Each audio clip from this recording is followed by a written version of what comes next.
Hey there, my name is Cole Adams, and you are watching the best college basketball podcast out there that covers the entire sport of college basketball, brackets, bubbles, and bid stealers. Now, here are your hosts, Sam Fetterman and Jonathan Lidskin. Season 6, episode 71 of Brackets, Bubbles, and Bid Stealers. I'm Sam Fetterman. That's Jonathan Lidskin. That's the Bubble of the Year, Michael DeRosa, the unanimous selection for Bubble of the Year. Happy Saturday Night Live. DeRosa, how you doing? I am so honored to be the Bubble of the Year. It means a lot, guys. It really means a lot. It means a lot to be back. Saturday Night Live. It's the one time I'm going to do this without sweating UFC bets, probably. So it's good to be here. Hey, we're honestly that kind of makes the show. We're 1 for 2 on the year now on introducing DeRosa, so that's trending in a positive direction. Jonathan, I hope you know you're not getting introduced on Saturday Night Live anymore. This is not my show. It's DeRosa's show. He's the Bubble of the Year. This is This is a show where the collective is bigger than some of the. It's a culture show. Like Texas Tech. It's an all-time vibe show. Like Texas Tech, and that's where we start. We start in Lubbock tonight at United Supermarkets Arena, aka USA, where the Texas Tech Red Raiders get an 84-71 win over the BYU Cougars. They won the final 10 minutes of this game 32-13, and it was really 32-10 because it was 61-52 when Texas Tech called timeout after a corner three by Richie Saunders put the Cougars up by 9 with 8:40 to play. From that point forward, Texas Tech scored 32 points. J.D. Toppin, Christian Anderson, Lawan Watts all scored more than 20 points in this game. Anderson 22 and 7, Toppin 27 and 12. Lawan Watts had 28 and 2 assists. What are our takeaways from this game? BYU's first loss since November. Texas Tech improves to 4-1 in the Big 12, picks up a second top 15 win of the season, following up on the Duke win from last month. Who wants to get us started here on thoughts? Lidskin, my two thoughts are bad, so I'm going to let you get it started. Okay, then. Nice win for the Red Raiders, obviously, right? Like, the recipe for them is all their top guys, need to play well to get big wins like this. Now, fortunately for them, BYU is not a team that is super deep either, so not a, stylistic disadvantage for the Red Raiders there. But, when you're going to get 27 from Toppin, 22 from Anderson, 20 from Watts, that'll beat most teams, especially at home. Like we kind of talked about yesterday, Sam, Texas Tech was very effective on the – hold on one second. Texas Tech was very effective on the perimeter, 11 threes today. So. Yeah, I also thought that one of the things that kind of BYU did was they threw a lot of different guys at Christian Anderson. Really, whoever was guarding Christian Anderson, that doesn't really matter because he can wiggle and create any inch of space. He's getting that space. He's shooting the three. And then you get the ball to J.T. Toppin. J.T. Toppin is an elite back down player. Doesn't really matter who's guarding him. He can back you down. Lawan Watts kind of takes your four-man, and he can back down your four-man. He can also take your four-man out of the perimeter. But what I think Watts does so well is his vision is great. Obviously, he had 2 assists tonight, but it feels like when he's able to back you down, there isn't a better 3 or 4 man in the country in terms of the back down passes. And then when you can pair that with Toppin's back down ability, Toppin's ability to attack straight on straight line drives from 12, 15 feet, and then Anderson's ability that whenever he gets an inch of space, he's able to get a 3 off. I think that makes Texas Tech a really, really hard offense to guard late in games. Jalen Petty drew a foul on a 3. He's got a lot of wiggle to his game. Again, I don't think that Texas Tech's formula is sustainable to win them 4 straight games in March. I don't know right now if only having 5 guys does that for you, but it's certainly sustainable to win you a game on your home floor in January. And I think that's what they did tonight. They'll need to get better to win 4 games in March. But again, it's another culture win because whenever you only have 5 or 6 guys out there, it's really 5 because Groves, Bryan, and Horner played a combined 10 minutes. when you only have 5 guys out there, every win against a good team is a culture win. And I think that's big for Texas Tech. They might lead the country in culture wins over the last couple of years since Grant McCaslin took over. Yeah, that was going to be my first take on Texas Tech. It's very crazy looking at a box score and pretty much seeing a team only have 5 guys play the entire game. Hell, if you go on like the Ken Pom page and you scroll down to like the depth chart of the past 5 games for Texas Tech, I've never seen this before. Point guard is just Christian Anderson, 99%. And I don't know if his system just doesn't put 100 just because they've never been a guy. But I mean, insane to me. Yeah, he's played 40 minutes, 39, 40, 40, 39, 37, 40, 30, 40, 38, 40, 37, 37, 38, 39, 39 minutes, just dating all the way back to November 11th. Like, that's just kind of insane. He is playing 99% of their minutes in conference play, 96.3% on 96.2%, excuse me, on the season. That's insane. I don't know how sustainable that is, especially if you're playing like back-to-backs in March, 2-3 games, but hopefully they'll have some depth pieces then. You can get Bang Boye back. I mean, he's only in front court, doesn't help. I don't know if the Villanova transfer's name is escaping me right now, is playing this year, but that would be my first thought there. And on the BYU side, only 5 assists in a game where you put up 71 points is kind of insane. That's not a recipe for winning basketball. Like, that is kind of crazy to me. I just, especially when you have a point guard like Rob Wright, you should be moving the ball better. 5 assists to 12 turnovers is just not going to cut it in a game like this. Granted, it's their first loss, as you mentioned, since UConn in Boston. Like, you can get away with that, but like, they're going to need to like step up in some of these games. Like Clemson had them dead to rights for a while, and they just kind of found a way to superstar their way out of it. But like when that's not the answer in a game like this, or in a game against Arizona, against Kansas late, like you got to find other ways to win games, and a lot of that's going to come with sharing the sugar a lot better. And also, this is a bad takeaway for this game, but I have to say it because I don't know if I'm gonna have another opportunity to. The fact that the big men that like are the G League bigs that ruined college basketball are all terrible is very funny. Abdullah Ahmed 5 fouls, had 6 rebounds, a turnover, and 2 points. It's really funny that the world freaked out about foul sponges. James Najee is still like brought off the bench, like he can't do anything. Thierry Darlan like sucks at offense. Oh my god, Ahmed has been so bad that like I forgot he was a G League guy until you reminded me just now. But also, broader statement, but like Thierry Darlan played 12 minutes tonight in Santa Clara's win over St. Mary's.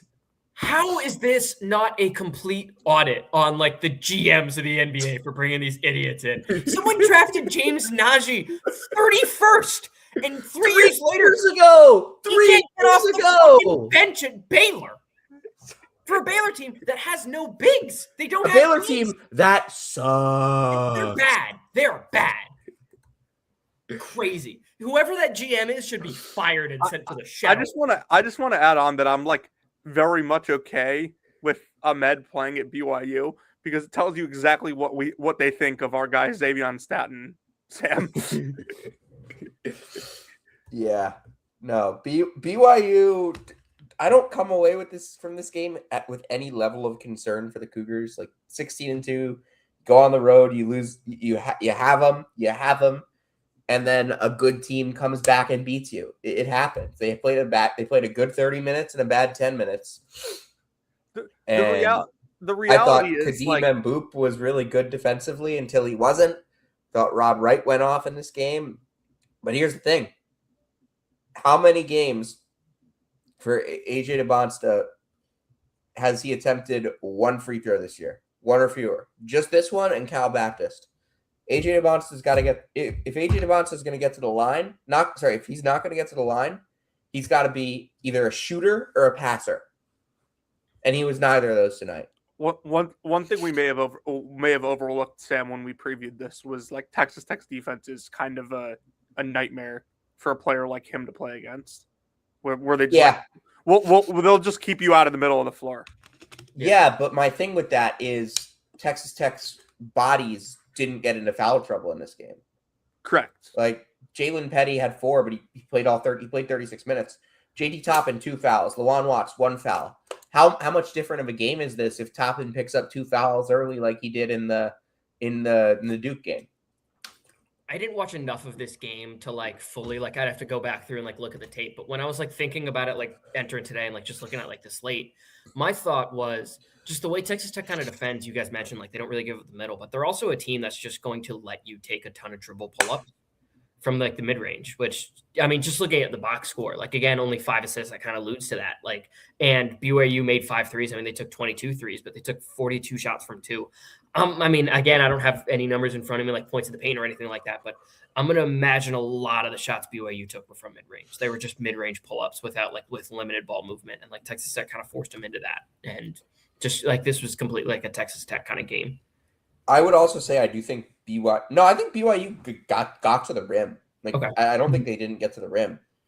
I just think that one of the things that BYU does is I do think they have a tendency to stick for the ball to stick.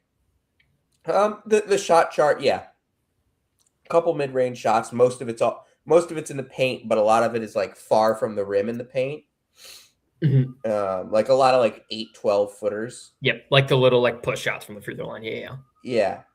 DeRosa may have mentioned this also while I was taking my dog out, but like Texas Tech starters playing 190 out of 200 minutes is like not sustainable. Yeah, I said that. Okay. Yeah, we all like just look at it. It's like, oh God. But if I'm BYU right now, you're probably going to beat Utah. And then you're probably going to be 17-2 going into Arizona at Kansas. That's fun. That is a incredibly fun 2-day stretch. We're going to talk a lot about Arizona, BYU soon enough. That is next week's. We're going to have a lot of fun with that on Saturday Night Live next week, because we've got to preview that game. Yep. And then we'll probably talk about that game. Arizona gets to 18-0. 84-77 win over UCF. Thought that they closed this game out pretty well in terms of just like being able to get the job done. Jaden Bradley, awesome. Continues to be awesome. They pounded it inside. UCF didn't really have any answers in the paint. And I thought John Bull, he's big, but he's just kind of big. Yeah. I didn't think that he did a good job. I didn't think Fumena and UCF's bigs could handle Arizona's bigs. Now, I don't think there are many teams out there that can. But it really wasn't just the bigs in this game. It was Bradley and Barries who I felt kind of were able to push into the paint and get paint touches and make the game easier for everyone else on that Arizona team. From what I saw in this game, I didn't see the whole thing, but Arizona's 18-0. They're one of 3 undefeated teams left in college basketball. They have Cincinnati and West Virginia, both 95%ers. If they are 20-0 going into that BYU game at the Marriott Center, oh boy. Yeah, that would be something. Type stuff. Yeah. Yep. I didn't get eyes on this. There are a couple of big money. There are like 3 or 4. Arizona has 4 games this year that I'm like staring down at right now. You go at BYU, you go at Kansas, you go at Houston, and then you have Iowa State on March 2nd. And then, okay, they also have Texas Tech, and they have Kansas at home and Baylor away. Like those are the 4 big ones. Would it surprise anybody? Like they could lose. How many of those are you thinking they lose, Jonathan? Because I don't think they win all 4. 2? I'm gonna go. Yeah. I think their over under for losses is in the rest of the season is probably 3.5. Does that include conference tournament? No. Okay. I would Because- I would take a pretty heavy under on 3.5. There would definitely be juice to the under on that line. Yeah, I would take it. Yeah. But like, I don't think it's 2.5. I don't think the line is 2.5. I think I'd probably make it a flat 3, honestly. But like, you obviously don't want to push. So I mean, they only have so many games left, and we knew coming in that like Arizona's schedule wasn't getting hard in conference play until the back half. Like, this is a very back half loaded conference slate. But like, unless you consider like these last 2 games, like the UCF or Arizona State games, like actual adversity, which I don't really think that they were. Arizona's going on like 2 months without facing like any sort of adversity. Yeah, and they pounded good teams in December. In the WCC, we would call that, you know, hurting your tournament chances.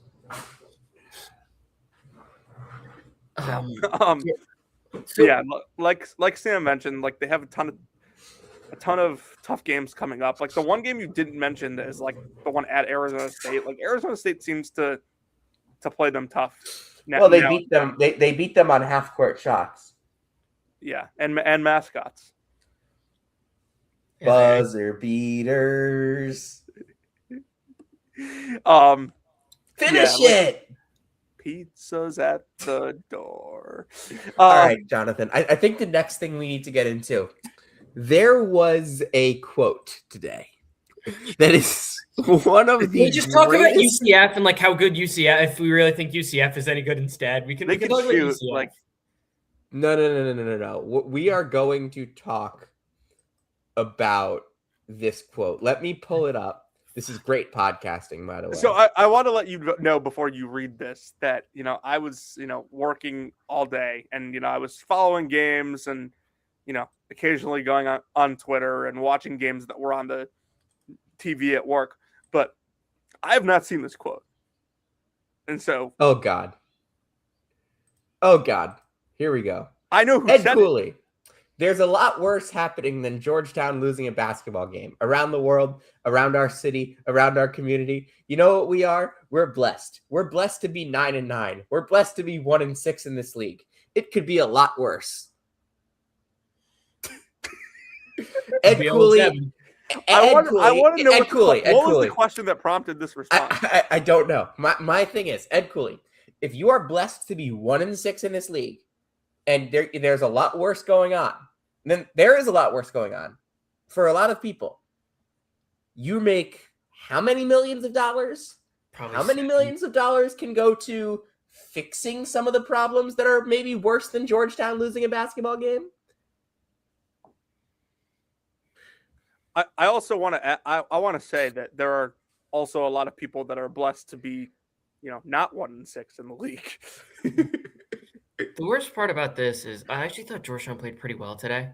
I mean, UConn missed a couple like good looks, but like overall, I thought Georgetown played a pretty good game. Like, yeah, this is such a strange game to like get a quote like this from.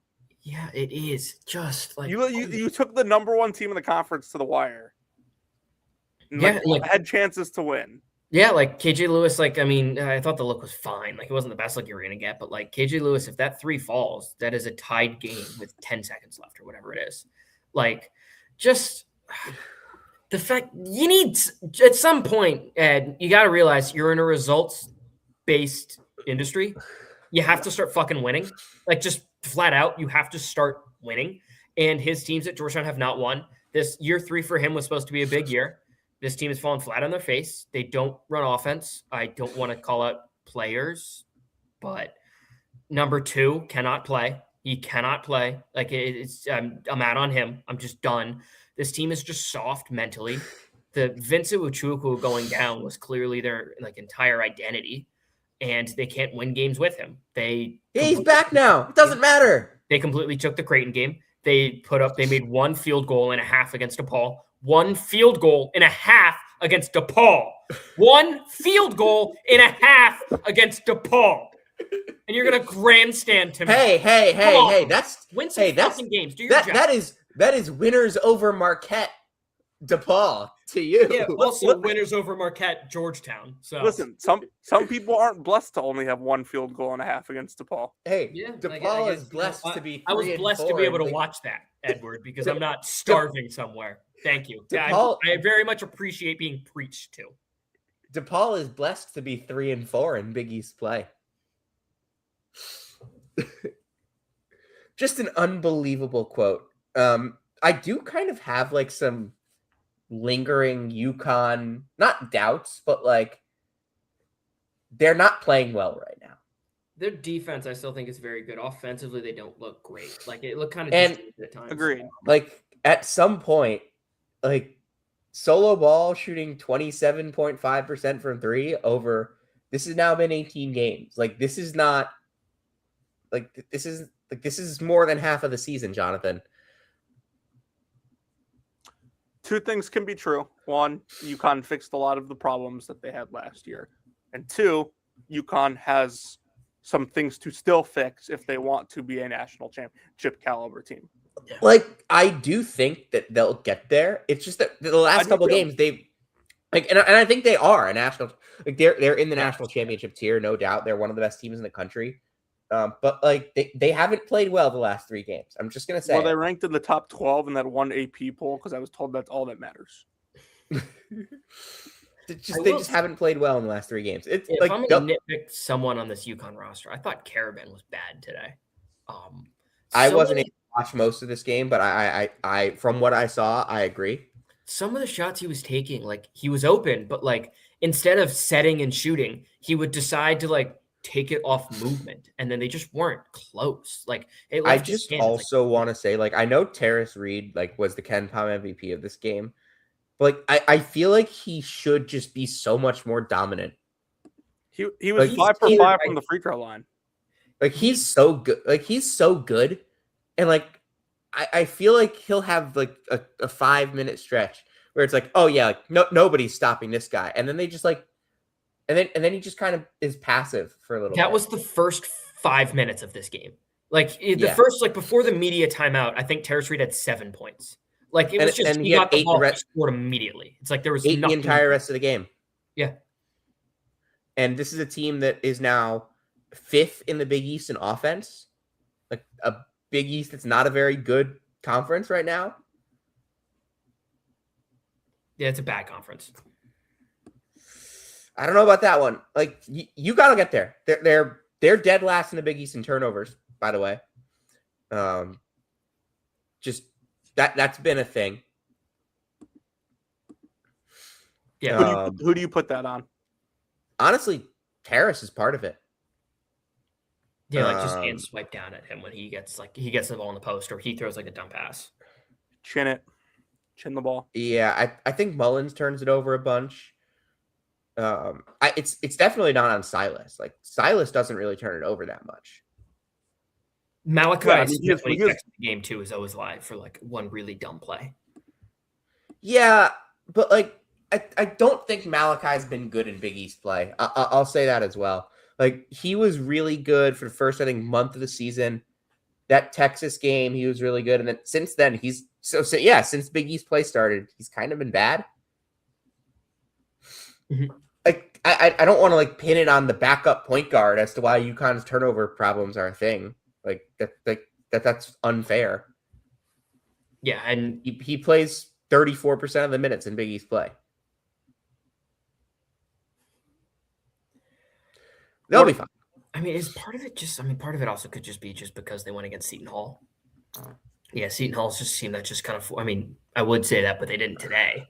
But that's another conversation for another day. Yeah, I mean, they only had 6 turnovers today, but like it's 8 games of sample size, DeRosa, and they're dead last in turnovers. Yeah, are we gonna put the boredom card at some point? Maybe, like maybe they're just bored. They're going to. I don't think that's one true, of these games. Like we are about 20 days away from St. John's at the Garden. Like,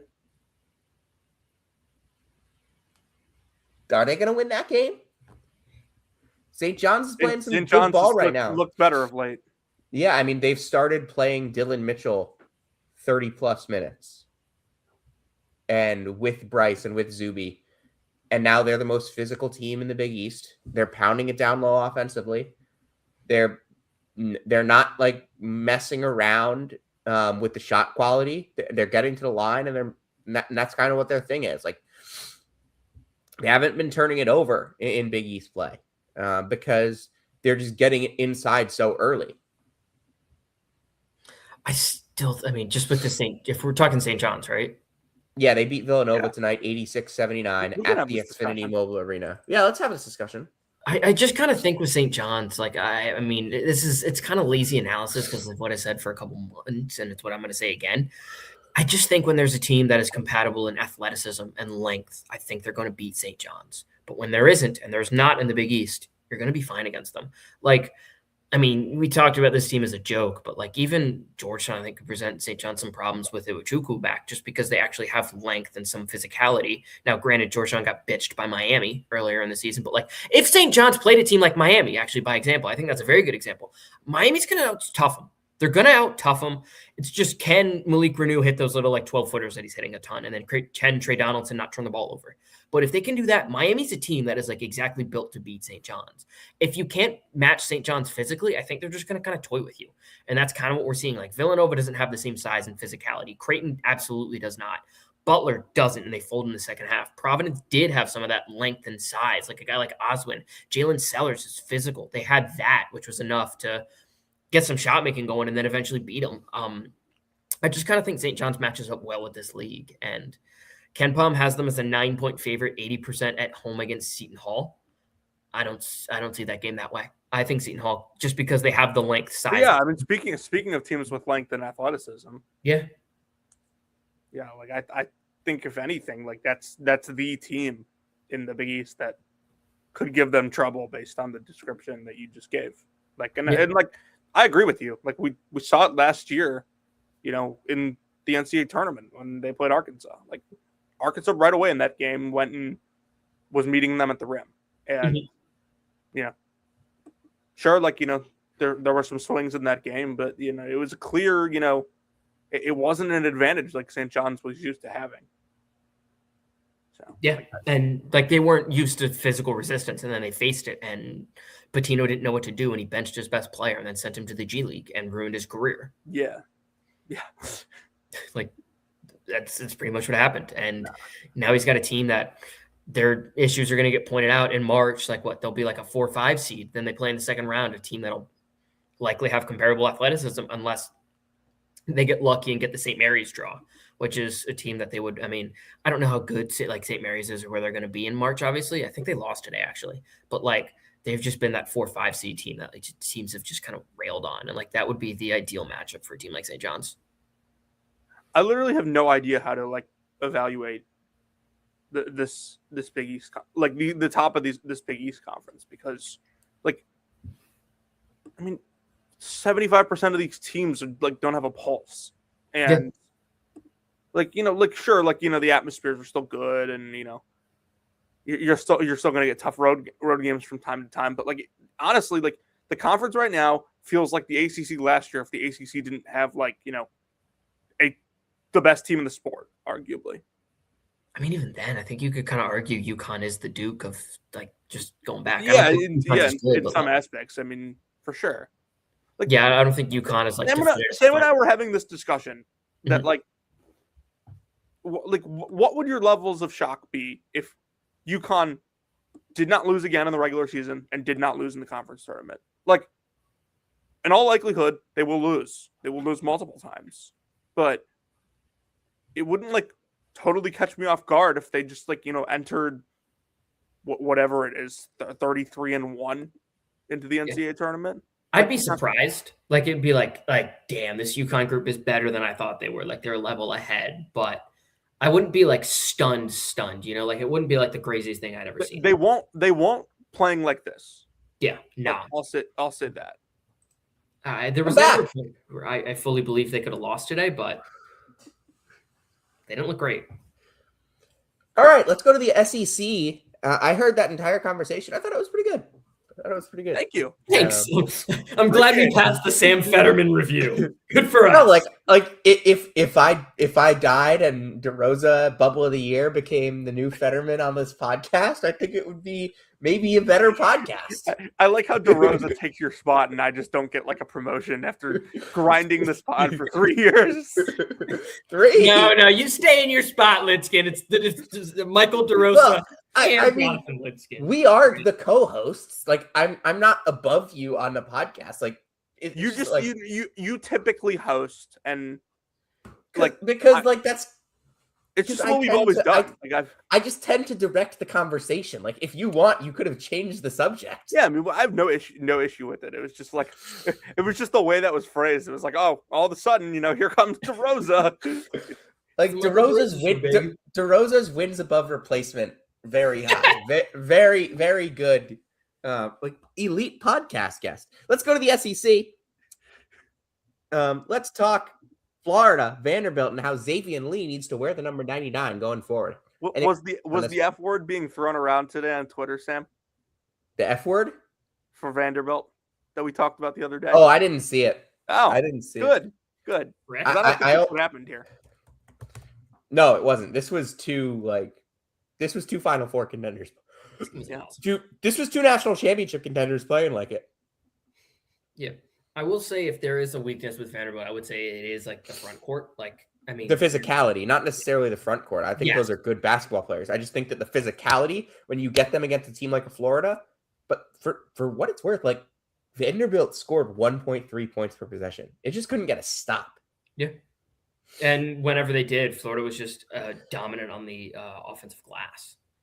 Like Janielu had 5 offensive boards. They had 4 team offensive boards. Like they were just getting second chances, and second chances are good things. And yeah, as you mentioned, Xavier Lee should be wearing the number 99. That step back he hit late in the game was, I mean, that was stones. That was an awesome look. This game was terrific. This was One of my favorite games of the year, just in Easily. general. Yeah. Oh, yeah. I mean, these teams just went blow for blow. Like anytime you thought someone was pulling away, another run was coming. Like just looking at the Ken Palm win probability, graph, it's just boom, boom, boom, boom, boom, boom, boom, boom, boom. This game was awesome. Yeah, I watched most of this game, and I'm very glad I did. This was, I wouldn't go as far as to say game of the year, but like it's up there. Oh no, absolutely. I mean, these are two of, as I said, this looks like two national championship contenders to me. Yeah. And we are usually at the point in the season where I feel like there are like 5 or 6 national title contenders. And Jonathan and I were talking about this last night. Dude, I honestly think it's usually less. It could be where were we last year? 4? Were we at?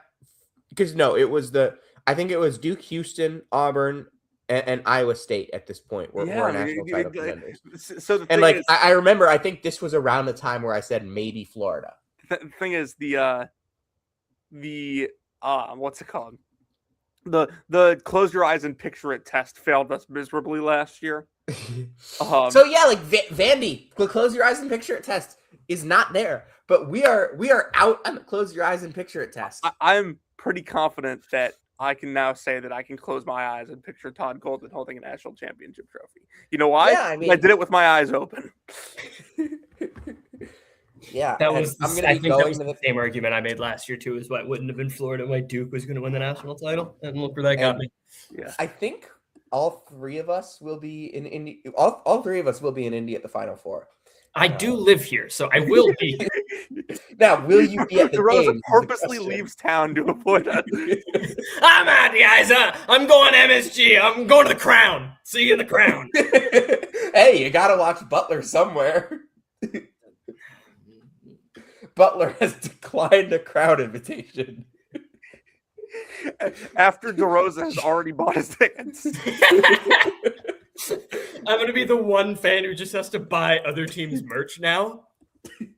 No, and you got to be Bobby Hurley wearing the college football playoff sweatshirt. He's gonna show up like that one picture of Rob Lowe wearing the NFL hat. No, but we will all be at the Final Four this year. We will all likely, I believe, we will all be in the building at the national championship. Correct? I'd have to buy a ticket and or somehow like get away to get a press credential. I would expect I'd get denied, but I will. I mean, I lose nothing. You should try. You should I lose nothing try. if But fired, but like we will be there. We will see somebody in front of our own two eyes holding a national championship trophy. There are 11 or 12 coaches that it could be right now. We are never there this late in the year. And I say this, I said this when the week 6 AP poll dropped. But the reason why I think the week 6 AP poll stat works is because by that point, there's usually like 8 national championship contenders. And I thought the same this year. Oh, there's like 8 national championships. No. Fast forward a month later, there are a lot of legit national championship contenders this year. Michigan, Arizona, Houston, Purdue, Gonzaga, Duke, UConn, Florida. I mean, is Nebraska, like, if they don't lose, are they a national championship contender? Can I give a take that is very certain to age very poorly, but like I do believe. Oh, we're big fans. Iowa State, Illinois. What? Go. I think Kansas is still like I think Kansas. Yes. We said this last night. We're on the same page. Okay, can I just like this is a take that I told Jonathan last night. I don't think they're a national championship contender, but wherever you think that line is from national championship contender to the next tier, St. Louis might be the first team on the next tier. Yeah, like I don't think they're a title contender. Like I don't. It's hard to see them making a Final Four, but like at this point, like who wants to play them? I wouldn't know.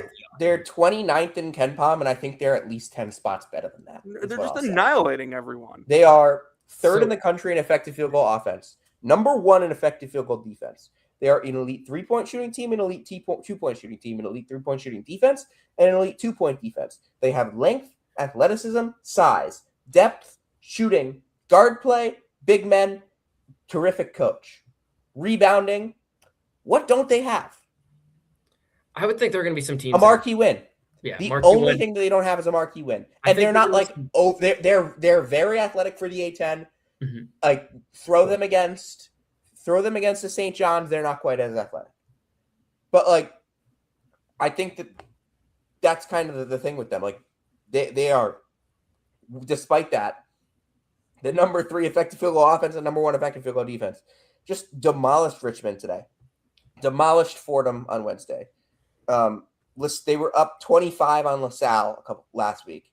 Blew a lead and then beat VCU. Demolished St. Joe's, 5-0 in A10 play. Only one of the games has been remotely close. I mean, this is the best team we've seen in the A10 since 2020 Dayton.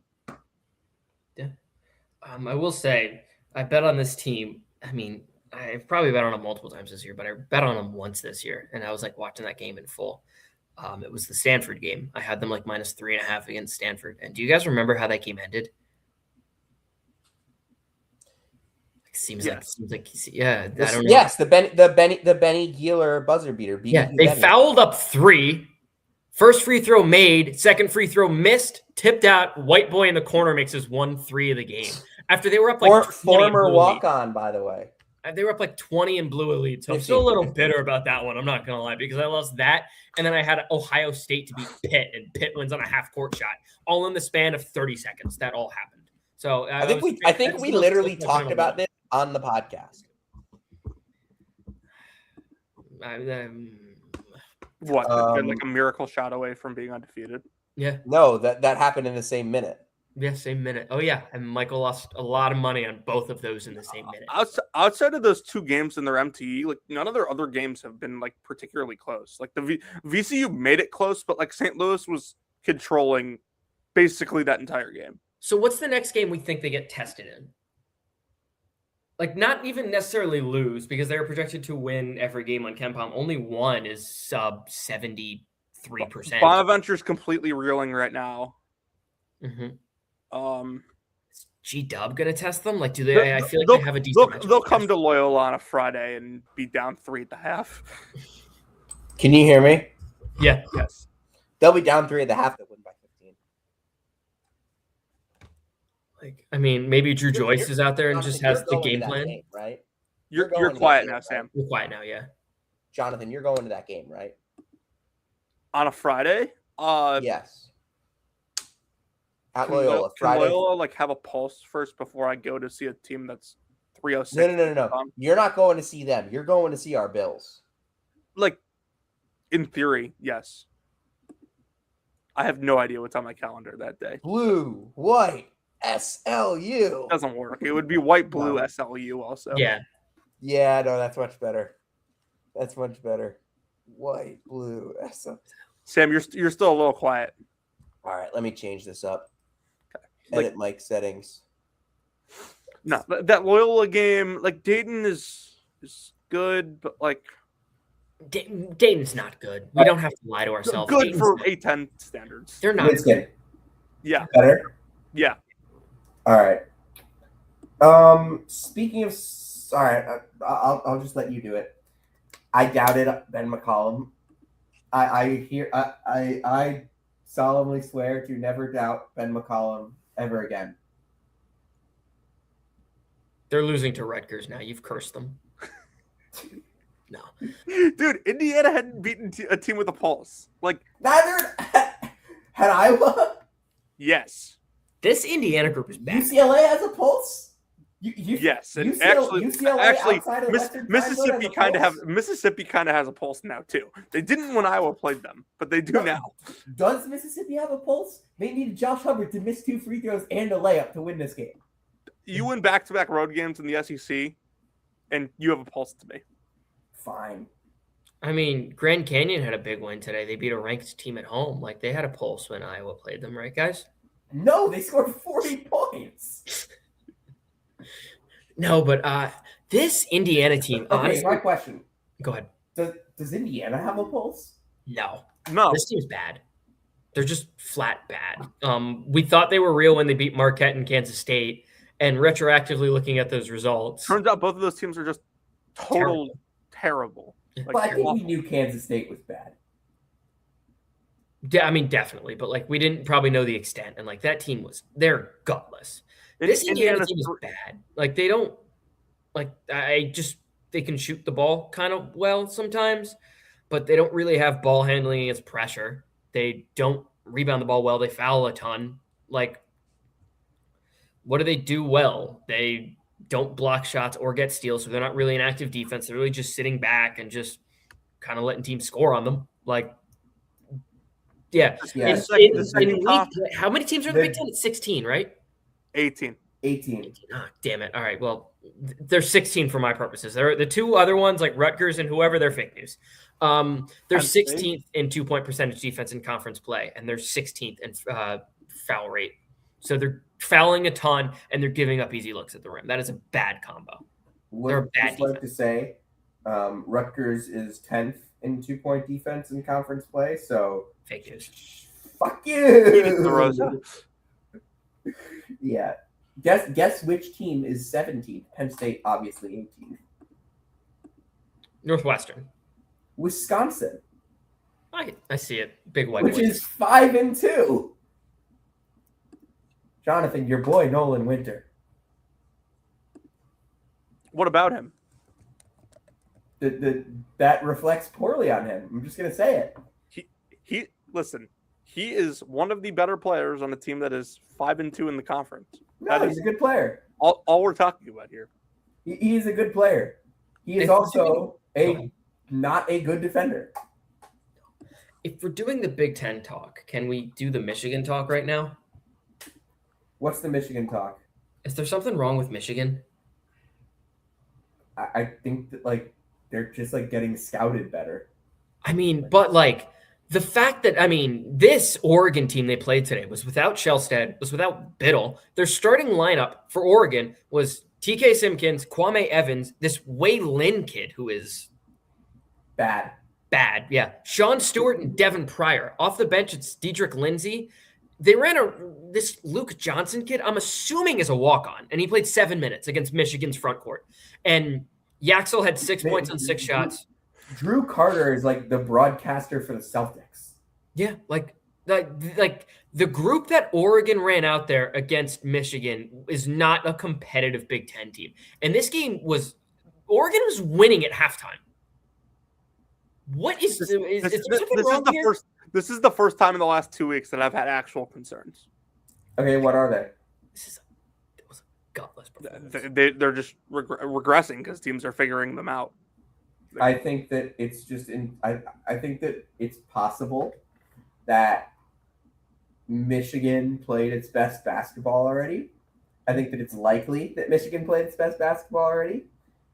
I don't think that means they can't win a national championship. Here's the thing I always come back to, right? And like, I tweet this a month before the season every year now. Like, the national championship caliber teams are always good in non-con. Like, almost always. Like, if you look at the records of national champions in non-con over the last 5, 6 like years, 55-2. it's remarkable. Like, they don't lose very often. This Michigan team absolutely, rolled through non-con outside of the 2 early games. Played a really hard schedule out of conference. Here, this was the tweet. Entering the 2025-26 season, the last 7 national champions are 78-3 in non-conference play. Damn. Yeah. Good tweet.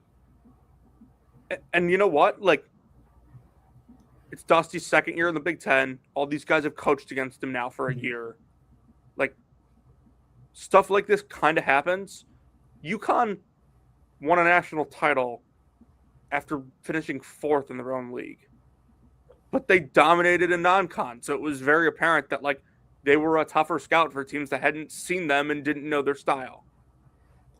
And that UConn team also, what they did was teams like they found the counter, which was like just switching all of their actions, and then Dan Hurley, Luke Murray, and just the like neurotic staff they have there, and in a complimentary way, just was like, okay, we're going to spend this next month implementing counters to those counters, and that was what built them to win a national title. UConn that year had, and like granted, that was not a great year.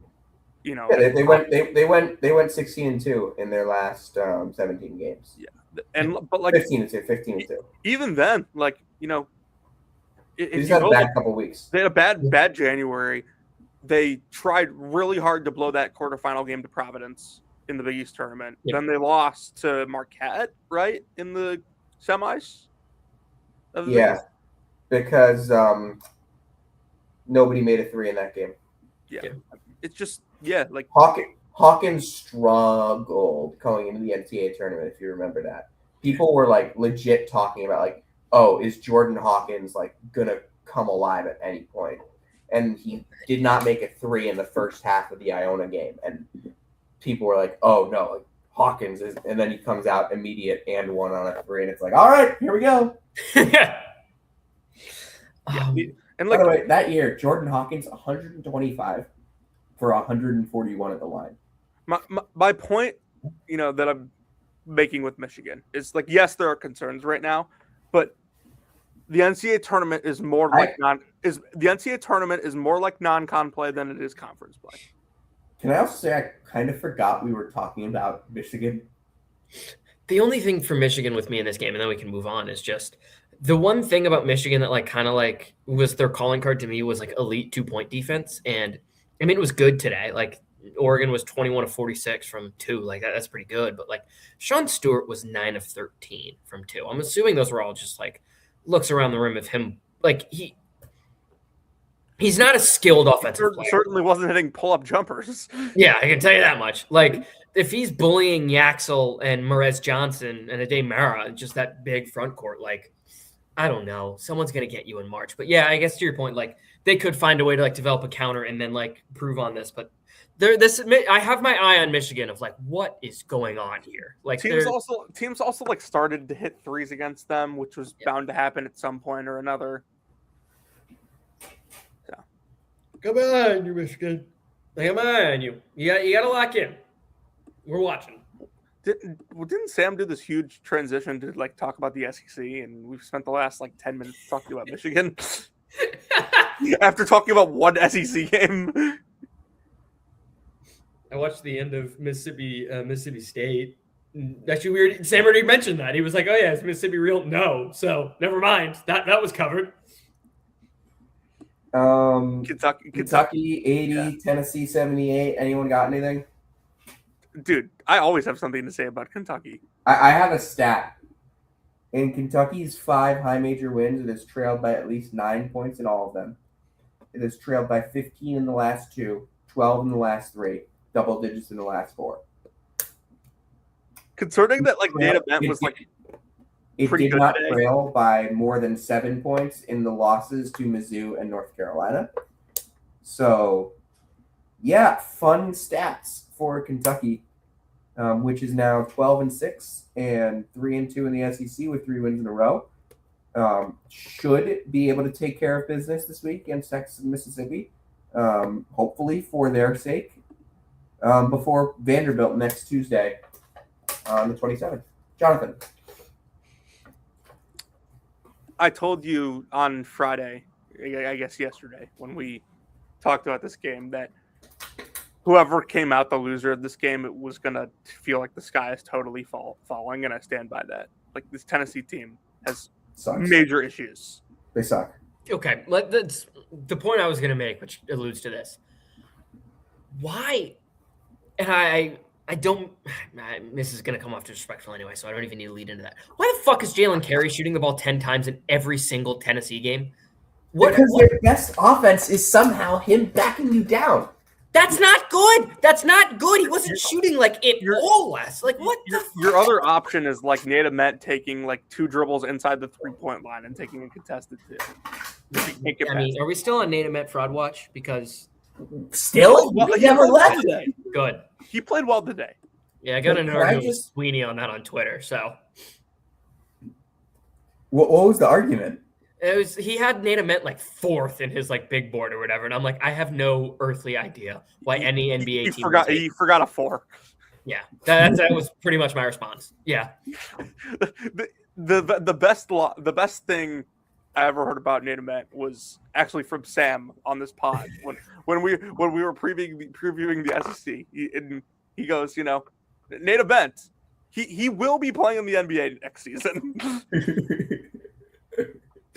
Just the crazy thing about Ament to me is like people victory lap when he has like a good game, but it's always against a team that has 0 rim protection. Like, great, he was great against Texas A&M because Texas A&M towards the end of that game at center was running Rayshon Agee at center.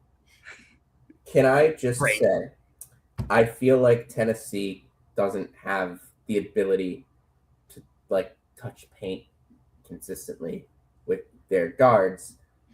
Gillespie has been good this year, but I feel like he was better last year at touching paint.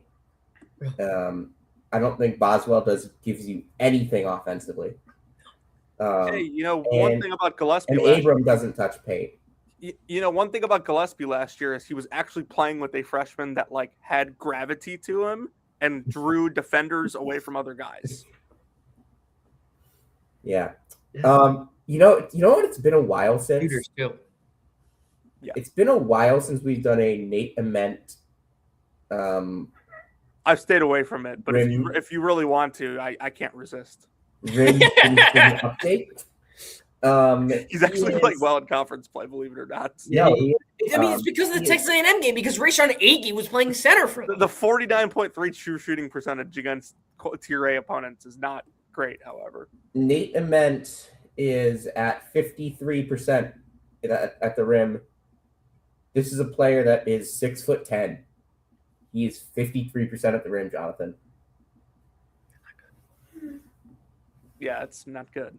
It's better than before, at least. No, it's much better than before. It was like 44. Some people would say he's blessed to be shooting 53%.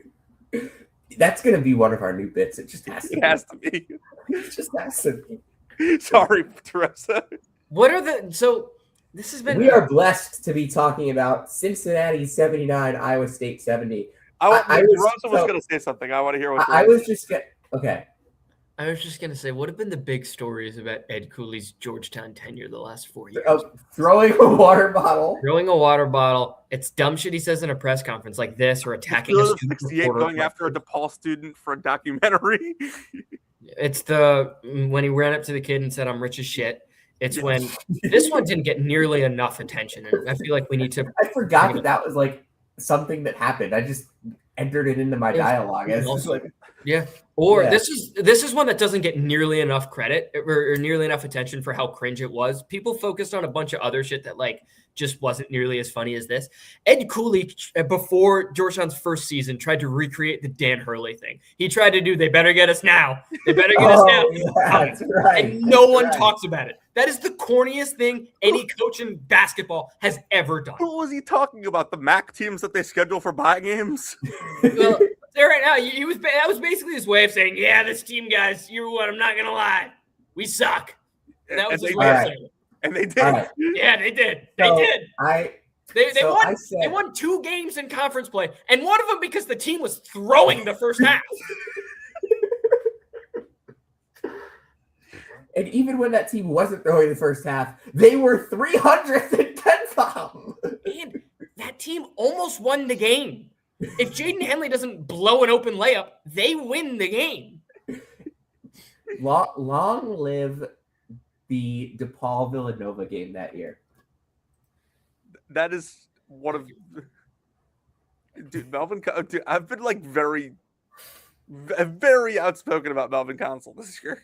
So I was watching the game, one of the games, and I remember they went to like a halftime show and said, like, what's wrong with Iowa State? And I was like, nothing's wrong with Iowa State. They just lost 2 games. And I'm like, wait. They allowed 79 points to Cincinnati? Yeah. Something might be wrong with Iowa State. All like I had this game on second screen. It was all like dribble pull-ups. Like Jizzle James, Day Thomas pulling up from mid-range. And like they were pretty easy looks because like no one had a hand in their face, but like that was the look they were getting. Yeah, just kind of something of note. Iowa State now 6th defensively in the Big 12, 6th offensively in the Big 12, 15th in 2-point percentage. Their offense has taken a major step back in the last month. Yep. That's really the core of the issues, in my opinion. I still think they'll be fine. Yeah, they're not getting enough rim pressure. It would be the thing. Like Jefferson is really like he's just kind of their everything guy. Like, and a lot of the looks, like a lot of the shots I made in this one was Jefferson had that like little shot. Jefferson is 37% from inside the arc in conference play.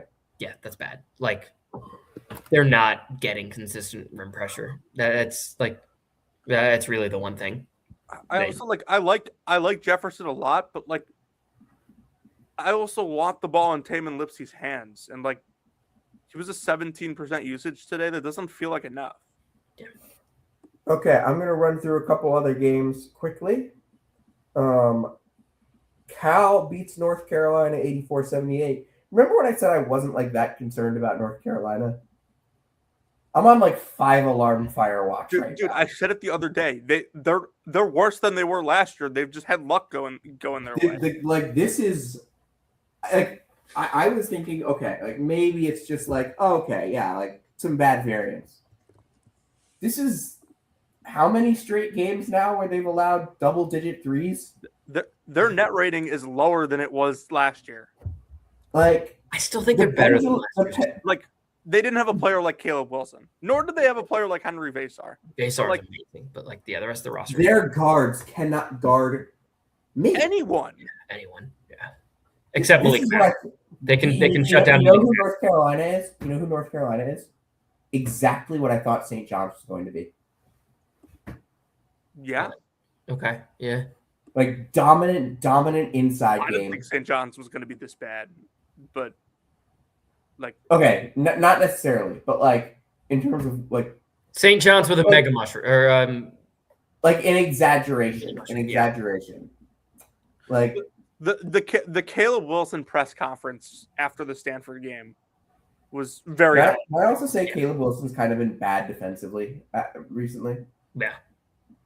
Like I saw Sam Vecini was talking about this. Yeah, Sam Vecini was tweeting about this, and I went back and watched some of the film, and I'm like, it was like very funny too. It's like, oh, people think because jump high equals good defense. Like he's late on a lot of rotations right now. Oh yeah, they all are. Their teams are shooting. But here's the thing. Here's what I'm going to say. I don't think it's Caleb Wilson's fault that he's late on rotations because his guards are getting beat on every play. Again, except by Malik Mack. Anyone else can beat him but Malik Mack.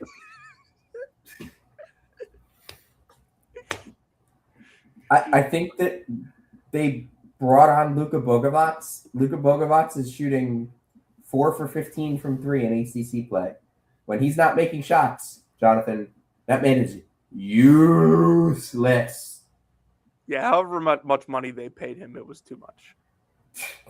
Yeah, Kyan Evans, however much money they paid him, it was... That one even made no sense at the time. UNC fans want Kyan Evans like sitting on the bench next to James Brown.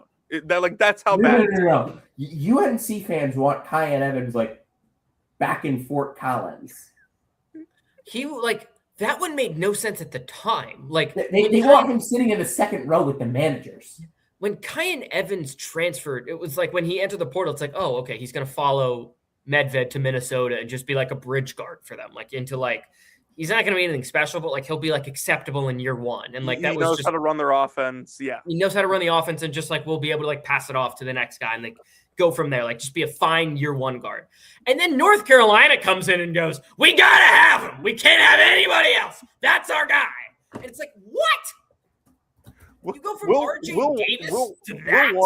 Will Warren pointed this out at some point in the summer that like him going from like the Medved motion to whatever the heck they're doing over there is a huge step downward.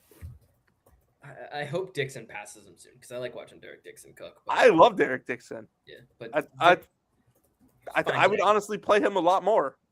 Yeah, I would too. Yeah. It is interesting to me how their net rating is lower than last year. But, you know, like DeRosa said, like they didn't have a Caleb Wilson last year, nor did they have Henry Vaystar. Like these problems seem fixable if they stop, you know, just letting, you know, olaying guys and letting them go past them. Okay, another North Carolina take that isn't really a North Carolina take, but tangentially related. The fact that we ranked a bad SMU team just because they beat North Carolina is now very funny. Great job, AP poll voters. Are we calling them a bad SMU team? I am. I watched them play. I watched them play Butler. Butler should beat. I think Virginia is amazing. They're so good. Virginia's 16-2. We talked about them with Zach Carey earlier this week. I'm going to keep plugging that because it was a really good segment. Virginia, 16-2. Anyone have anything on this game? I mean, just this Virginia team is. I mean, the offense is awesome.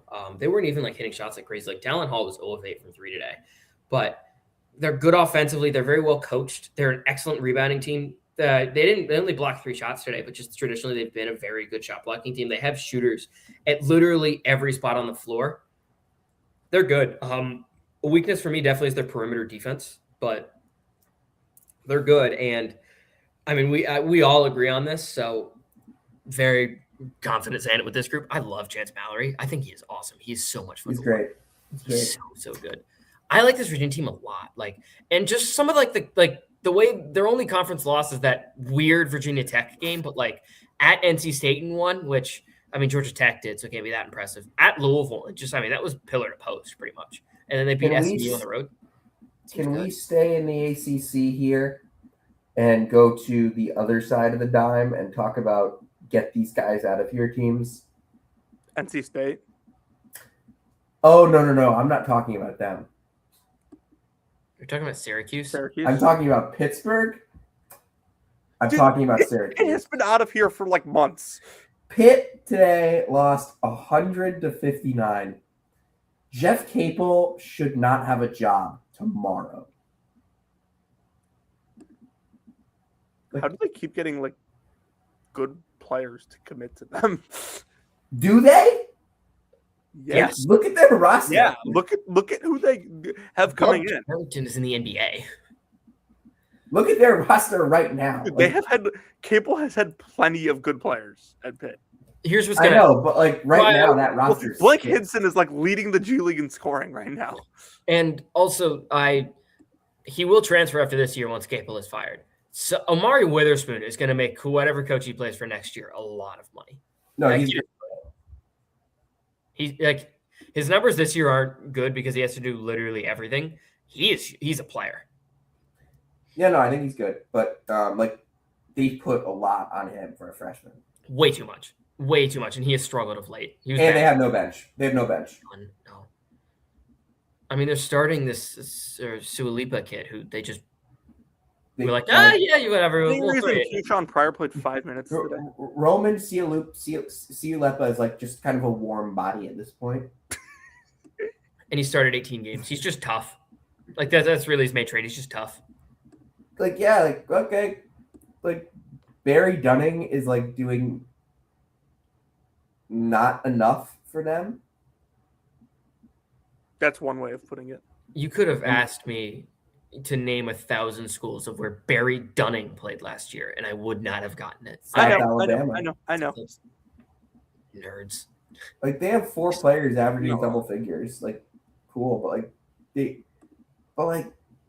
none of these guys are doing like that much. Their season was over before it began. We've objectively spent way too much time talking about Pitt. Yeah, their season was over before it began. I just wanted to say, like, Jeff Capel. Like, I was advocating for Jeff Capel to get fired like 3 years ago when they made the tournament. And hey, they got to the second round. Okay, sorry. I was advocating for him to get fired, I think, in 2022. Then they made the tournament. Then they won 20 games again.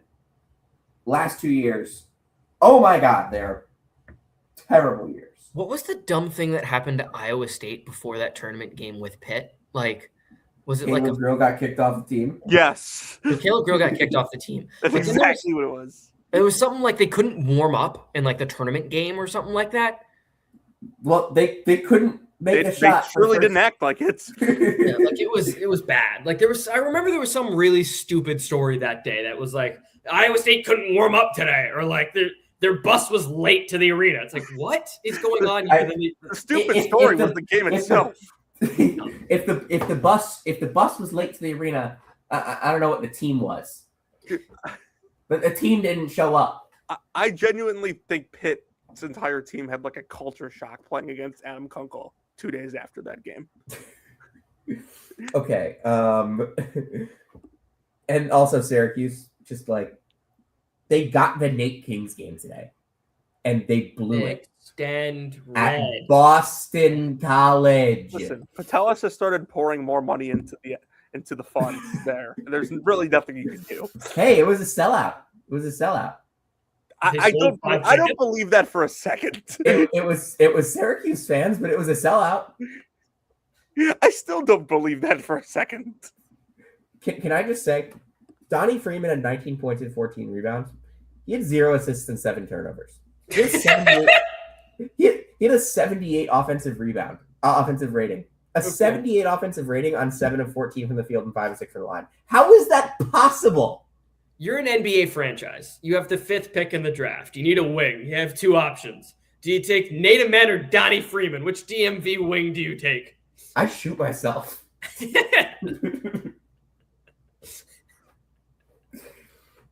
Are either of those players wings? I think that team gets on the phone and offers a pick swap for that pick.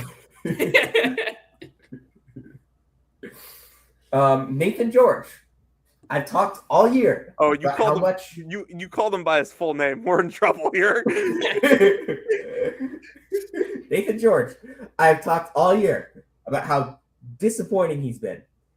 The stat keepers found 4 random assists for him in the Pitt game last week. So he apparently has 11 assists in that game. Okay, that's cool. You're supposed to be our number one. Hold on, was this like and you're playing like a bum. 2 assists, 7 turnovers at Boston College. I've never heard Sam talk about Syracuse like this, for what it's worth. Boston College. On the pod, I should specify. How did just abysmal. Just looking at this box score, how did Boston College score? What? 26 from Fred Payne. Yeah, but like he was 4 of 13 from 2 somehow. Can I just say the Syracuse bench, Kyan Anthony has been terrible recently. What happened to Sidney White? I thought he was going to be like an important player for this team. Yeah, I thought he was good. I did too. And he was. And then Donnie Freeman came back, and they just can't take Donnie Freeman off the court. Seems And they like can't take probably William, and they can't take William Kyle off the court. Seems like they because probably their could have taken Donnie guards Freeman off the court suck. today. It kind of seems like they could have taken Donnie Freeman off the court today. Why does JJ Starling play so much? He's like Because Kyan Anthony stinks today. I don't know. Like, well, why didn't you just Syracuse fans probably think he's God the same way they thought Judah Mintz was God. no, I promise you. Did you see Judah Mintz respond to the Ed Cooley thing? And he was like, well, bro, you're supposed to win games. And then someone quoted it was like, Red Autry just lost to Boston College, and you're playing in something called like the Ligos Mythotros. Like, you know, with all due respect to the Syracuse team, I don't want to watch them play another. Like, they might go on boycott watch. Butler was nearing that for me, and then they won today. Like Okay. Syracuse. Like, all right. Like, if you don't remember, I put Oklahoma State on boycott watch a couple years ago. Like, I did not watch Oklahoma State basketball in the last year of Mike Boynton for like the last month and a half. We are getting close to that with Syracuse right now. Ed Cooley is getting really close, but just the fact that I need to watch. No, watching Ed Cooley is funny. There's an entertainment value there that you can't find anywhere else. Yeah, it's called the press conference. It's the most entertaining part. And then every single time there's something I hear, and I throw my hands up or I throw my hat and go, "What is going on?" Just a level 5 bullshit performance by Syracuse today. Is the pro media move right now like getting credentialed for a Georgetown game and like just like chilling in the media room for a couple hours until the press conference? Probably, yeah. That's sharp. Ed has used the same line for the last 3 years of just, man, I'm doing a really bad job with this group. And I don't think he's ever elaborated on like what that entails. Like what do you have to do to make it a good job? And by the way, he's forgotten that Kansas State just lost again. To Oklahoma State? Yep, 84-83. Okay, well, Oklahoma State's better than Kansas State. So, like, can I put Kansas State on boycott watch? 0-5 in the Big 12. Jerome Tang is like in the same like Ed Cooley category. Like, you could never. I refuse to watch a Kansas State basketball game. Start to finish. I watched the end of Jerome Tang. You will regret those words in like 3 days when they beat Kansas. They don't play Kansas until the 24th. You will regret that in 7 days when they beat Kansas. Oh, I will not be watching that game start to finish. Yeah, I mean, just I'll watch I can't legally stop you. I'll watch a couple games. I'll watch a couple minutes. How many points did start to finish? How many points did All-Star transfer Abdi Bashir have? I heard he was great for a whole summer. 15. How many threes did he make? 5? 5, yeah. And how many shots did he miss? 16? He missed 9 shots. It was a good performance for him. Good job for him. 0 assists, I'm assuming 4 turnovers, 0 steals, 0 blocks. 0 assists, 1 turnover, 1 steal, 2 rebounds. Well, that's actually not a bad game for him. One of his better games. Yeah, it's a better game. Good for him. Shout out to Anthony Roy for 23 points, the Green Bay legend. Sam's talked about multiple ACC. We've talked about like 3 ACC games, and like none of them are like the notable result from the conference today. The notable result? Oh, you're talking about Clemson, Miami? No, dude. Will Wade lost at home to Georgia Tech. I forgot that happened. How would we not start with this? So, Jonathan, I asked you if we wanted to lead the pod with Maryland Shore, and you said no. No. How did we not start the ACC segment with this? I'm not starting any sort of pod without Mo Sela? Jonathan, do you know who led Georgia Tech? Jonathan, do you know who led Georgia Tech in scoring in this game? I just pulled up the box score, so yes, I do. Kwesi Reeves. This is all-time breakout list candidate Kwesi Reeves. How do you no. Without Mo Sela? Are you kidding me? They lost without Mo Sela? How? Yeah, I guess that's what happens when Quadir Copeland is your top usage guy. Who decided to let Quadir Copeland be the top usage guy for an ACC team? Quadir Copeland entered the transfer portal, and people were like, "Oh my God, he's good." And I was like, "What fucking?" No, they weren't. So I saw at least 3 people say it. At least 3. Who? I don't know. I see idiots. I mean, it's the transfer portal. There's no such thing as a bad get. Some people are blessed to see these too. People thought Abdi Bashir was good when he entered the transfer portal. So True. Yeah, it's the same audience, but like Quadir Copeland, that one pissed me off. Points per game, points per game, points per game. This roster was really poorly constructed. Dude. Abdi Bashir fouled Victorious Miller on a desperation 3 with K-State up by 2. Is that how they lost? Yeah. I knew it. I fucking knew it. I knew it. You can't say I didn't know it. I fucking knew it. I knew it. I knew it. I told you would do something stupid. I called it. This is such unbelievable podcasting. This is why you tune into Saturday Night Live with Michael Bubble of the Year DeRosa. And why did this NC State roster got way too much love in the offseason? People had them in their top 25s. It was crazy to me. We watched Van Allen Lubin play whatever he called defense was last year, and he can't stop a pick and roll, and he can't guard anyone at the rim. And then now we're supposed to be surprised that a front court of him and Darian Williams, who is 6'4", is bad. Now we're supposed to be surprised they can't play defense. Like, what? People are fucking idiots. People are idiots. And I had Marquette being half decent this year. I'm an idiot too. But like, I just, whenever DeRosa gets into it, I just love looking at his eyes and how big they get.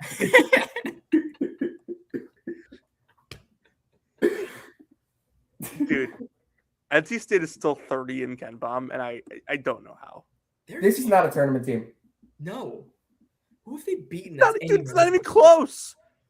Their best win is VCU at home. Like, they have no good wins, and NC State. Now they have a 0-5 in quad 1, and they have a quad 4 loss. Yeah, I hope they miss the tournament. They're not good.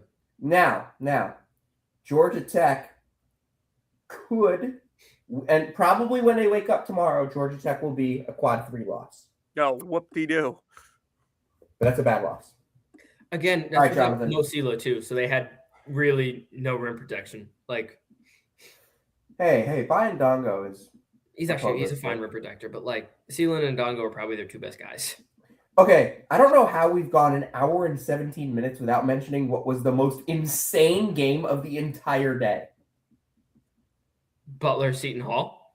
Miami Buffalo. That game was awesome. That was awesome. I was watching this game from press row. Oh my god. From press row of Manhattan, yeah. Not from press row. Trying to rewrite the Miami Miracle. No. This is the only Miami Miracle I will recognize. Ian Elmer, game-tying shot. Peter Suter, game-winning shot. Miami, Ohio is 19-0. Remember, they lost their starting point guard for the season in the first game of MAC play against Ball State. Yeah. They're now 7-0 in the MAC. They have wins now over Buffalo, Toledo, Akron, and Bowling Green. 4 of probably the 5 best teams outside of them in the conference. Their next game is at Kent State. We both agreed they're probably going to lose that one to Kent State. Yeah. But seems good. Man, Miami's good. Like they're good. They're fun. They're good. They're a little lucky to be 19-0, but they're good. I mean, they find ways to win. It was that like weird. It was so they missed the 3. Then it's like the weird like fluky tip out.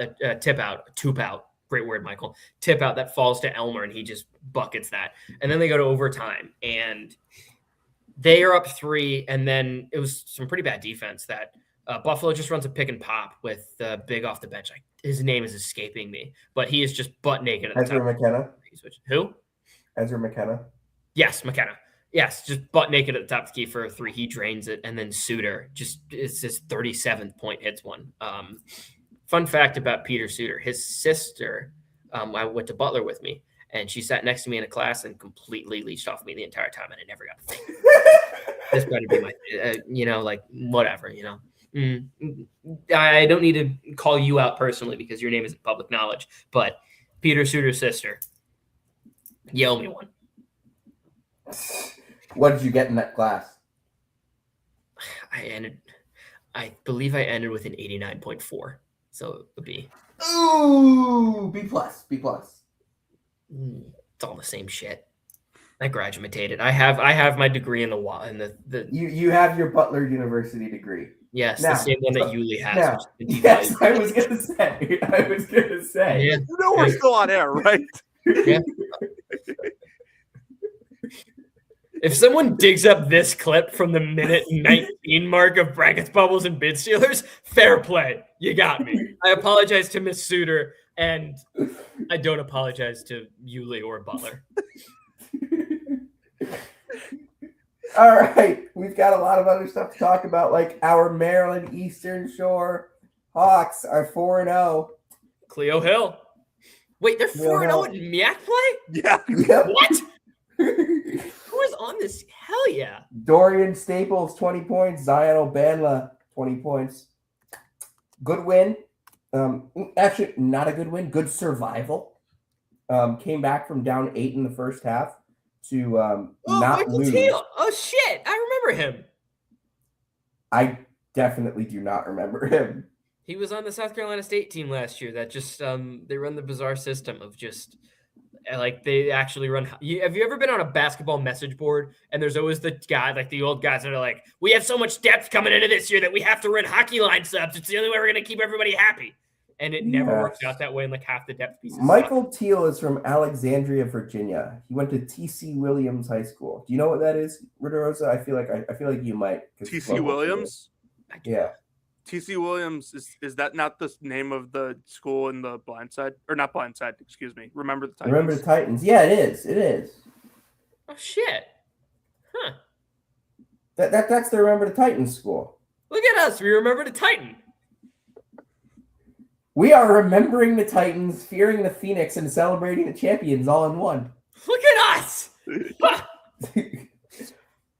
Just unbelievable. You don't get this content anywhere else other than the Saturday Night Live 2, Season 6, Episode 71 of Brackets, Bubbles, and Bid Stealers. All right, I'm going to run through some stuff. I'm going to talk a little bit about the Ivy League. I'm going to play defense the way Cornell does. If you're listening on the pod, I just stood up and did nothing. Cornell has now allowed 102 points. 102 points, 104 points in its 3 Ivy League games. That's bad. That's really bad. Doesn't seem likely to produce success, if we're being honest. Their defensive rating, Jonathan, 134.7 in Ivy League play. Like, they just got unlucky. They need the ball to bounce their way. Like, that's it. Like, there's 3-point variance, and like I'll give them 46 is not going to hold, 64 inside is not going to hold, but like, good. You drop those each down 8%, and you're still a bad defense, like a really bad defense. You're a cone. Yeah, puts the C-O-N in cone. C-O-N-E. Yeah. Yale shot 70% inside the arc.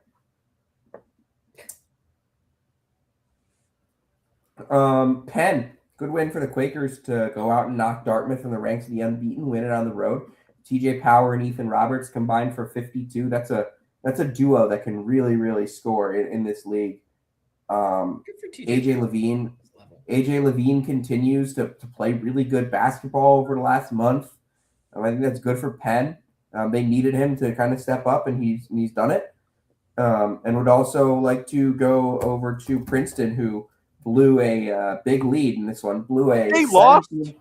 Princeton blew a 17-point second half lead and lost by 7 in overtime to Harvard. Rob Hinton had 27. Chandler PJ had 21 and 11. Princeton had a literal 98.9% chance to win this game with 3:21 left. They were up 14 points with 3:21 to play, and they lost. I did not see how this happened. I will be watching the film on this probably the moment this podcast ends. And the last Ivy League game of the day, Columbia loses to Brown 86-80 in overtime. Columbia led by 6 in the second half. Brown, this was kind of back and forth. I think Columbia led for most of the game, but Brown had some leads. Landon Lewis was really good. He missed the last game against Penn. Brown moves to 1-2. There are no undefeated teams left in the Ivy League. There are 5 teams at 2-1 in the Ivy League, Jonathan. Yale, Harvard, Penn, Dartmouth, Princeton. Yeah.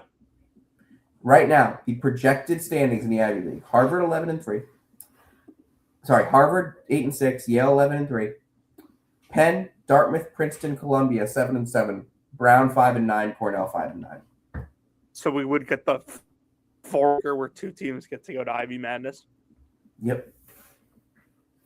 Fun stuff. Jonathan, you know what it's time for? Valley update. Go ahead. So, admittedly, did not get to watch the games today, but Illinois State, man, what a way to bounce back! 26-point win in a rivalry game, and they did it by shutting down what has been the best player in the MVC to this point, Jaquan Johnson. 10 points for him, was 0 of 7 from 2, not great. Chase Walker, fantastic per usual. Bowden Skunberg has really come along this season, I think, for the Redbirds. He battled some injury last year, but he's been really good. Sam, I'm not going to, waste time here discussing games that I didn't watch, but just wanted to shout out the Redbirds and, of course, Murray State still undefeated in conference play. Shout out Landon Moore, too. He had 10 points today. That's pretty good for him. I know Jonathan has told me that he likes it when I discuss the MAC. So I'm going to do that. I'm going to talk about the game. I just don't think you should ignore it. You try so hard to not talk about it on this show, and I don't think I do. I thought Brendan Coyle today for Siena, kind of coming out of his shell. This is a guy that was a 40% three-point shooter, made 94 threes last year. If you polled the coaches around the league this year and said who's the best shooter in the conference, a bunch of them are saying Brendan Coyle, and he had struggled from 3 this year. Felt like I'm just gonna say this, like I straight up thought Manhattan did a very bad job of guarding him. Like this, they gave him too many looks. They missed assignments in transition. That's what John Gallagher said. Riley Mulvey's screen assists. He had like 4 or 5 screen assists to go along with 5 actual assists. So that was huge for them. Christian Jones hits shots off the bench. Yeah, Siena, I was going to ask you about Christian Jones. I remember when he was recruited. How has he been this year? Solid. Okay. Solid off the bench. Like inconsistent but solid. Siena has only had 3 games this year where it makes more than 7 threes. 11 against Canisius, 11 against Niagara, 13 against Manhattan. In those games, win by 29, win by 22, win by 15. 7's not a monster number. 7's the magic number. Make 8 threes. If you're Siena, you should be winning every game in the MAC. And that's a very attainable goal. Siena winning every game in the MAC? No, making 8 threes. Like making 8 threes in a game. They won't do it every game. I personally think Siena should just win every game in the MAC. No, you think Marist should win every game in the MAC? No, I have Siena in our league. What are your thoughts on Marist, though? Are you not in? Dude, it's not the same without Josh Pasquarelli, but they still still hold a special place in my home. Like, yeah, you're banned from MAC spaces. Dude, I tried to get on the other night. Somebody didn't let me. How did you get banned on MAC spaces? I banned him. I went on last year, and it was after a Marist win, and I started saying some things that, it's not like I was saying anything that was inappropriate. It was just like, I took up some pretty important time of MAC spaces saying absolutely nothing important, and was therefore banned. However, I hear Midmo Dan checked in on the spaces a couple nights ago.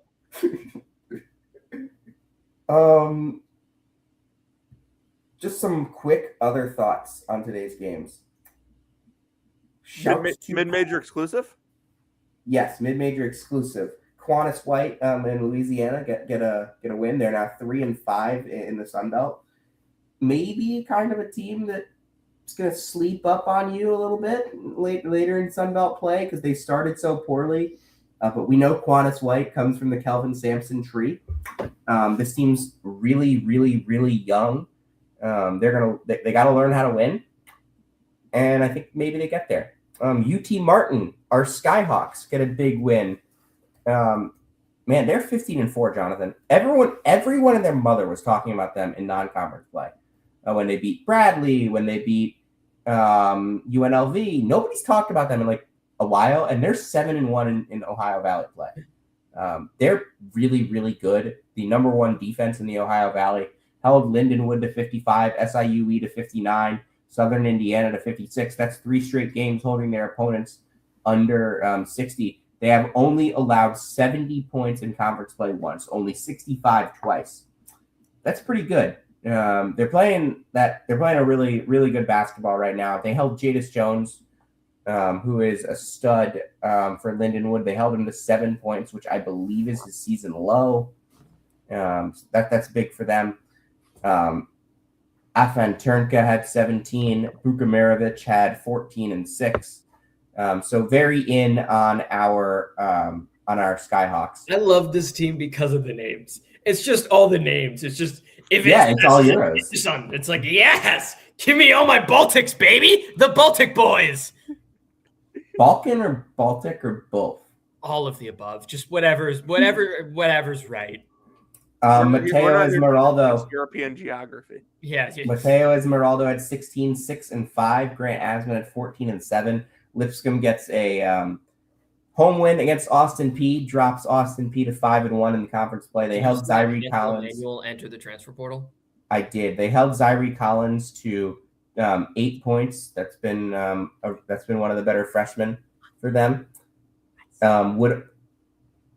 Would also you know who should sign Hansel Emmanuel? Georgetown. No, Butler should complete the cycle. He beat us a couple years ago. Can't beat it. Would also like to say UC Santa Barbara pounded Hawaii today in the Thunderdome. Aiden Mahaney played pretty well. Good for them. Sam Houston State goes to Miami, beats FIU. Sam Houston, a team that is still just 3-4 in conference play, but I think that they're kind of a sleeper in Conference USA. They're 111th in KenPom. That's second best out of anyone in that league. Liberty's 7-0 and 98th, so they're like right there in the metrics in that estimation. Would also like to shout out North Dakota State. Big win for Dave Richmond's team at home against St. Thomas, dropping the Tommies to 4-1. Nolan Minnesali had 7 turnovers. They did a good job on him. And North Dakota State is 6-0. Can they be this year's Omaha? I don't know. Do they kick trash cans? I don't know. Probably not. I would assume that they don't. Troy, dominant win over Arkansas State. Troy now 6-1. Victor Valdez had 14 assists. Really impressed with how Troy has done. Remember, they played so many overtimes in the first month of the season, played like so many games and so many overtimes. They have been awesome since they got like only one game in 13 days between December 1st and 14th, and it was a non-D1 game. They are they have won all but one game since that West Georgia loss. The only loss was Arkansas State away. They avenged that with a 25-point win today. Thomas Dowd was awesome, as I mentioned. Valdez had the 14 assists. Couple other mid-major game. What? How are we not talking about the Mountain West? Boise State's 1-5 in the Mountain West. I forgot to. I wanted to talk earlier in the show about San Diego State, New Mexico, and Grand Canyon beating Utah State today. Yeah, notable results. Order has been restored in the Mountain West Conference. Yeah, San Diego State's on top. Couple other teams taking first place. Team in the Mountain West, though, because as someone who has a national title future on them, I'm not so sure. Oh, I'm still sure. Couple other teams taking over first place. Stephen F. Austin is in sole possession of first place in the Southland. The Southland is the conference that has played the most conference games thus far. Who'd McNeese lose to today? UT Rio Grande Valley. My guy, Lateef Patrick, one of my favorite mid-major players in the country this year, 29 points, had his best game of the year. Him and Keon Thompson, just such a fun mid-major backcourt, and this team plays unbelievable defense. Matt Brower's team is 102nd in KenPom, 15-3. Their only losses are by 2 to Fresno State, by 5 to UT Arlington, and by 2 to McNeese. I'm so in on Stephen F. Austin, Jonathan. Do you think their team can win a tournament game? Fetterman, I think you're avoiding. No, probably not. Fetterman, I think you're avoiding discussing another L to me today. What? Ibuka Okori, Lockard. Okay, like Duke's good. I never said that Ibuka Okori was going to go off against Duke. And I win because Cam Boozer was awesome, and the Cam Boozer haters were out in full force after the Darren Peterson game last night. 30. I mean, the fact that Cam didn't turn it over today was more important. Yeah, I feel like people are like forgetting that Cam Boozer.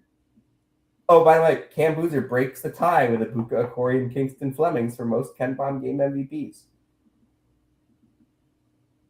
Rigged. Did Houston play today? No, they play tomorrow against Arizona State. Bizarre. It is. Arizona State hangover game from the almost, hung around with Arizona. From playing against Arizona. From the hung around with Arizona game. Oh, there's some electric Big Ten basketball. DeRosa, can you talk about Butler? Yeah. So Butler did this thing that they've done for the first time in 4 years, which, like, thinking retroactively back on it is crazy. Butler played a zone today. They went zone because they can't stop anybody in man. They went zone. And Seton Hall can't make a three. They went to this 1-3-1 zone, and Seton Hall had no answers for like 20 minutes of game time. Seton Hall scored like 8 points. So that was how Butler ended up winning. Then, like, late in the game, Seton Hall's making a push, and Seton Hall just missed so many layups, and Butler ended up winning. Finley Bizjack finally showed up in Big East play. He was very good today. I thought Stink Robinson played very well, especially because, like, you're going against Bud Clark, who is a defender who just straight up gets in your grill. Robinson answered that challenge and then some 14 points. I believe he was 5 of 6 from the field if I'm going off the dome. This wasn't the best Michael Ajayi game, but Johan Traore was able to score inside. He still doesn't play any defense, especially in transition. He does not even consider getting back in transition. It's just not a thing he does. And we just have to live with that at this point. If he scores, you can probably score on him on the other side immediately. But he was good today. And, yeah, I thought those three really brought it. Butler was a better team today. We got killed on the glass, but Butler had 41 free throws, made 35 of them or something like that, shot 80% from the line. That was the difference. Yeah. Shout out Finley. Robinson was like so obviously going to be good. Yeah, he's very hot and cold at this point, but, like, I don't know. There are a decent amount of Butler people that are like, man, this team would be much better with Jalen Jackson. To an extent, like, Butler doesn't have a backup point guard, so I agree there, but Jalen Jackson wasn't good for Butler. Like, we don't really need all right like he was. Anybody else have anything before we go?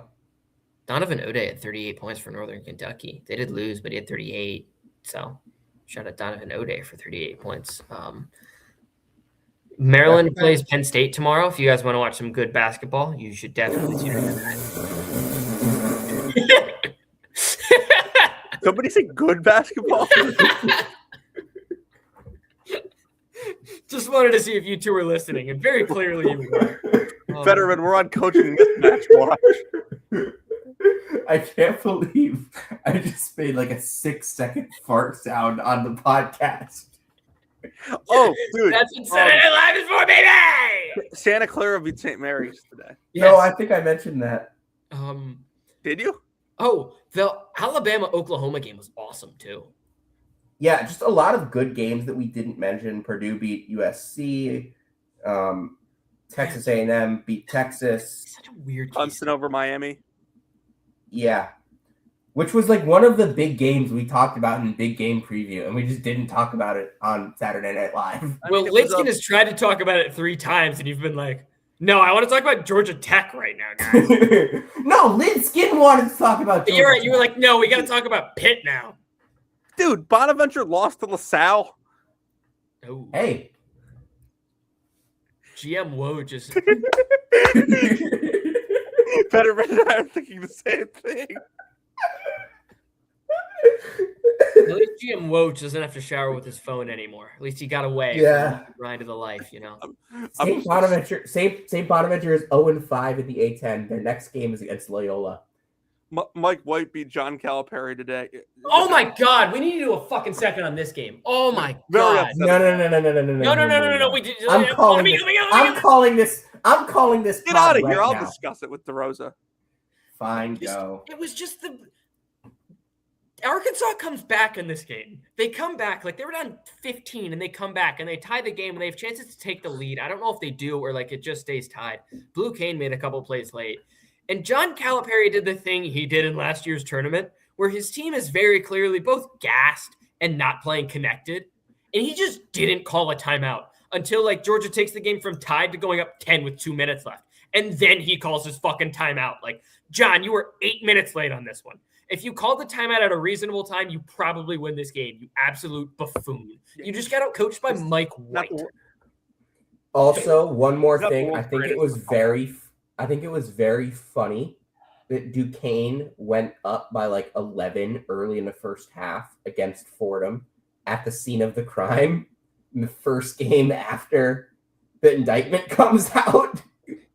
Well, the thing about Fordham is I don't want to, because this could be I don't know if the indictment actually mentioned this game or not, but there was some very suspicious action on a Fordham game earlier this year in the first half. It was like Fordham. Which game? It was when they played an America East team, if I remember correctly. I'm going to pull it up NJIT, Albany.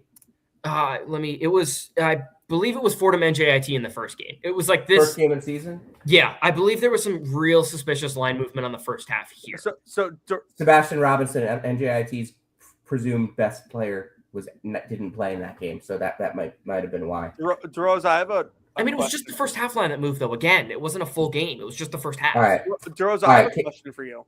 Yeah, sure. This is something I'm wondering, and you may have a better answer to this than I can come up with.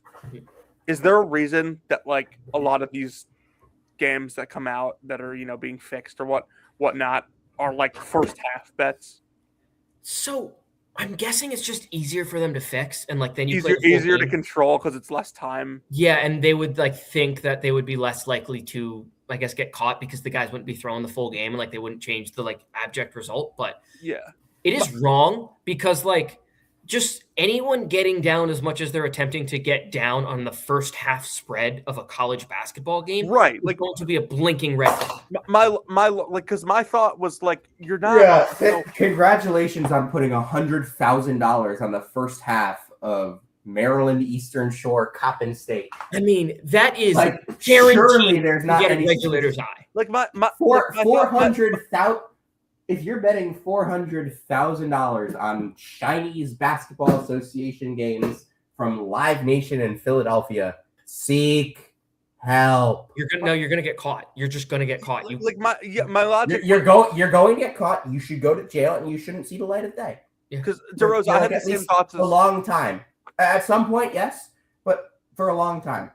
DeRosa, you should not be allowed within 10 miles of a casino. DeRosa, I had the same thoughts as you, as like, the first half stuff is like maybe it's easier to control with like the actual fixing itself. But like the thing is, it's not like, we figure that like people figure this stuff out because like, you point to like evidence actually in a game. It's just all tracking, amount of money.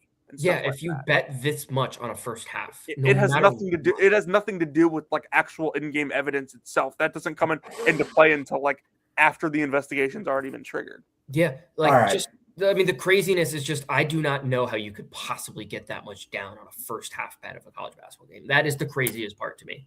Yeah. All right, we've got to end this pod like as soon as possible. I thought that was a good way to end it. Yeah, it was great. Jonathan, take us home. If you came to hear about Tyler Selfin, where he's working, you came to the right place. If you came to hear about Miss Suter cheating off to Rosa, you came to the right place. If you came to hear about the latest happenings with Caleb Grill, you came to the right place. This has been Season 6, Episode 71 of Brackets, Bubbles, and Bid Steelers. We'll see you next time.